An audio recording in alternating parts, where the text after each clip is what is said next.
juga yang apa namanya netizen, tapi ya ada kan benar kalau misalnya aku orang asing, jadi kayak sering dibilang kalau orang asing itu gampang jadi terkenal, kayak gampang jadi artis di Indonesia, tapi itu juga emang kayak ada yang benar juga.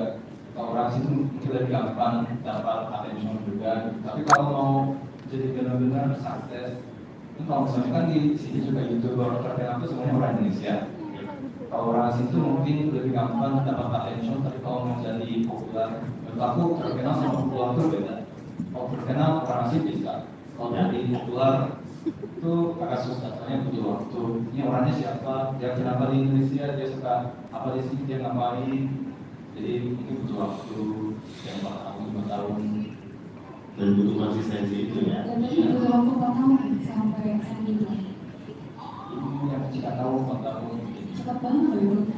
Kalau kita enggak sih teman-teman. Jadi waktu itu kan awalnya pas masih channel motor itu namanya itu channel gitu. Itu mungkin seingatku 60 sampai 70 itu atau 80.000 gitu. Dapat X juga sih, tapi nggak terlalu banyak gitu kan.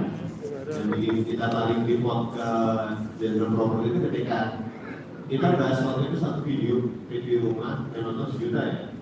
Terus tiba-tiba X-nya dapat beberapa 40 juta gitu ya. Dan itu kayak wah ini kita harus ganti topik sih. Gitu sih. Tapi berawal dari Korean Rose itu sebenarnya berawal dari iya bro, mantap.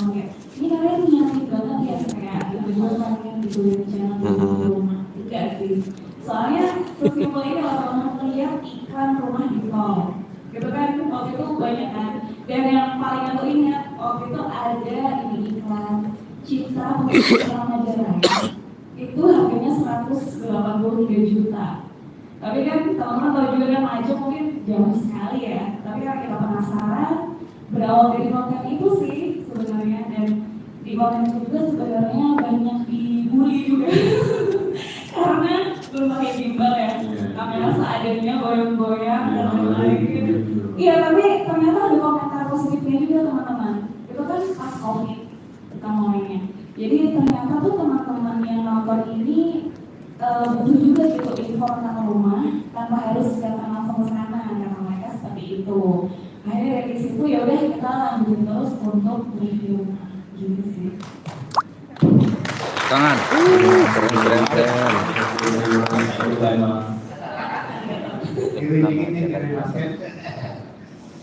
Oke, terus nah mungkin kalau gimana sih kita konsistennya tadi kan kalau dari Kian kan udah, kalau ceritamu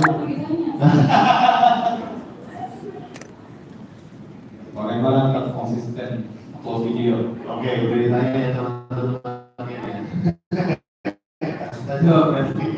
Sebenarnya konsisten tuh paling susah sih, iya.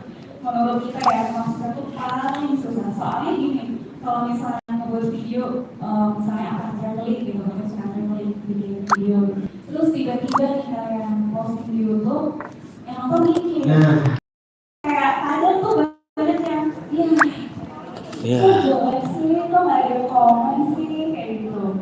Padahal itu pasti kayak analisis YouTube-nya kan Kalau aku analitik terus kayaknya nggak pernah. Kaki ini Kayak kalau misalnya kan, kalau misalnya kayak basketball gitu, kan sering shoot itu susah.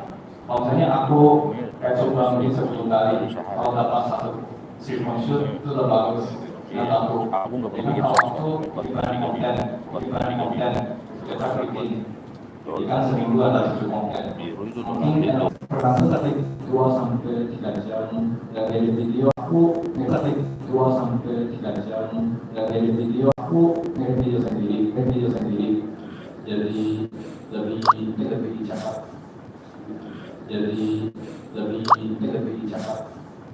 Jadi mungkin 2 jam, 3 jam, totalnya 5 sampai 6 jam. tapi kalau yang sebelumnya kan sempat cerita juga yang formatnya itu sempat bikin juga ya, apakah tetap konsisten bikin atau lebih fokus ke shorts kan?